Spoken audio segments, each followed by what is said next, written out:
ನಮಸ್ಕಾರ ರೀ ಎಲ್ಲರಿಗೂ. ನಾನು ಗಜ್ನೂರಿನ ಬಸವರಾಜ ಸಂಶಿ ರೈತಾಪಿ ಮಾಡ್ಕೊಂಡು ಅದೀವಿ. ಹತ್ತಿ ಬೆಳೆ ಒಳಗೆ ಹತ್ತಿ ಹೊಲ್ದಾಗ ಹೋದ್ರೆ ನಮ್ಮ ಗಮನಕ್ಕೆ ಎರಡು ಥರದ ಹೂವು ಕಾಣ್ತವೆ. ಒಂದು ಈ ಥರ ಗುಲಾಬಿ ವರ್ಣದ ಹೂವು, ಇನ್ನೊಂದು ಹಳದಿ ಹೂವು ಕಾಣ್ತವೆ. ಇದು ಯಾಕೆ ಒಂದೇ ಗಿಡದಾಗ ಎರಡು ನಮೂನಿ ಹೂವು ಯಾಕೆ ಕಾಣ್ತವೆ ಅಂತಂದ್ರೆ, ಇದು ಈ ಹೂವಿನ ಒಳಗಾಗಿ ಇರ್ತಕ್ಕಂಥ ಪರಾಗ ಅದ್ರ ಕೆಳಗಡೆ ಭಾಗದೊಳಗನ ಹೆಣ್ಣು ಅಂಡಾಶಯ ಇರ್ತೈತಿ. ಈ ಪರಾಗಸ್ಪರ್ಶ ಗಾಳಿ ಮೂಲಕ ಮತ್ತು ಕೀಟದ ಮೂಲಕ ಪರಾಗಸ್ಪರ್ಶ ಆದ ನಂತರ ಈ ಹೂವು ಕೆಂಪಾಗಿದ್ದು ಇದು ಕಾಯಿಗಟ್ಟುವಂಥ ಹೂವು. ಇದು ಗರ್ಭಧಾರಣೆ ಆದಂತೆ ಕಾಣ್ತೈತಿ. ಯಾವಾಗ ಅದಕ್ಕೆ ಪರಾಗಸ್ಪರ್ಶ ಆಗಿ ಗಂಡು ಮತ್ತು ಹೆಣ್ಣಿನ ಎರಡು ಸಮಾಗಮದ ಪೌಡರ್ ಆಗಿ ಮುಂದೆ ಇದು ಗುಲಾಬಿ ವರ್ಣಕ್ಕೆ ತಿರುಗ್ತೈತಿ. ಇದು ಗರ್ಭಧರಿಸಿದ ಪುಷ್ಪ ಅನ್ಬೋದು. ಇದು ಇನ್ನು ಬೀಜಾಂಕುರಕ್ಕೆ ಕಾಯ್ದಿರ್ತಕ್ಕಂಥ ಹೂವು. ಇದರಾಗಿನ ಪೌಡರು ಕೀಟಗಳ ಮೂಲಕ ಗಾಳಿ ಮೂಲಕ ಸ್ಪ್ರೆಡ್ ಆಗಿ ಇದಾದಾಗ ಅದು ಗರ್ಭ ಕಟ್ಟುತ್ತೈತಿ.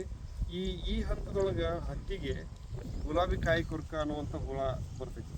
ಆ ಗುಲಾಬಿ ಕಾಯಿ ಕುರ್ಕ ಮುಖ್ಯವಾಗಿ ಅದು ಈ ಹೂವಿನ ಹಂತದೊಳಗೆ ಒಳಗಡೆನೇ ಸೇರಿಸ್ಕೊಂಡು ಅದರ ಹೂವಿನ ಎಲ್ಲ ಒಳ್ಳೆಯ ಮೃದು ಭಾವನೆಯನ್ನು ಮೃದು ಅಂಶವನ್ನು ತಿನ್ಕೊಂತ ಅಲ್ಲೇ ಮೇಯ್ಕೊಂತ ಸುಮಾರು ಅದು ಕಾಯಿ ಕಟ್ಟಿದ್ರು ಕೂಡ ಅದರೊಳಗೆ ಉಳ್ಕೊತೈತಿ. ಮುಂದೆ ಅದು ಅದೇನು ಹತ್ತಿ ಅರಳುವಂಥ ಸಂದರ್ಭದೊಳಗೆ ಈರಕ್ಕಾಗಿ ಅದು ಬಾಧಿಸ್ತೈತಿ. ಆ ಹುಳದ ಲಕ್ಷಣ ಏನಪ್ಪ ಅಂದ್ರೆ ಗುಲಾಬಿ ಕಾಯಿ ಕೊರಕ. ಸುಮಾರು ಈ ವರ್ಷ ನಾವು ಹತ್ತಿ ಬೆಳೆ ತೆಗೆದು ನಾಶ ಮಾಡಿದ್ರು ಕೂಡ ಇನ್ನೂ 6 ತಿಂಗಳ ನಿದ್ರಾವಸ್ಥೆ ಒಳಗಿರ್ತೈತಿ.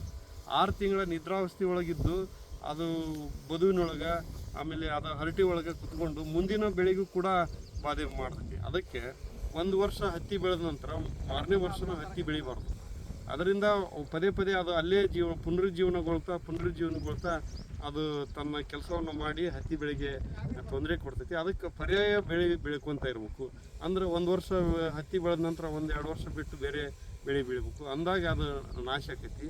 ನಾವು ಹೊಲ್ದಾಗ ಗಿಡ ಹೋಗೈತಿ ಅಂದ್ರೂ ಕೂಡ ಅದು ಡೇಟಿನೊಳಗೆ ಮತ್ತು ಈ ಹರಟಿ ಒಳಗೆ ಸುಮಾರು 6 ತಿಂಗಳು ಆಹಾರವಿಲ್ಲಾರ್ದೇ ಉಳಿತೈತಿ. ಅಂಥ ಶಕ್ತಿ ಅದಕ್ಕೈತಿ. ಅದು ರೈತರನ್ನ ಕಾಡಿ ಇವತ್ತು ಇಳುವರಿಯಲ್ಲಿ ನಷ್ಟ ಉಂಟು ಮಾಡ್ತೈತಿ. ಆ ಕಾರಣಕ್ಕಾಗಿ ಈ ಬಗ್ಗೆ ಮುಖ್ಯವಾಗಿ ಈ ಹೂ ಹಂತದೊಳಗೆ ಅದನ್ನು ಸಿಂಪಡಣೆ ಮಾಡಿ ಕಂಟ್ರೋಲ್ ಮಾಡಿದ್ರೆ ಒಳ್ಳೆ ಬೆಳೆ ಪಡಿಬೋದು ಅಂತ ಇದಿಷ್ಟು ಮಾಹಿತಿಗಾಗಿ ನಾನು ತಿಳಿಸಿದ್ದೀನಿ. ಎಲ್ರಿಗೂ ನಮಸ್ಕಾರ.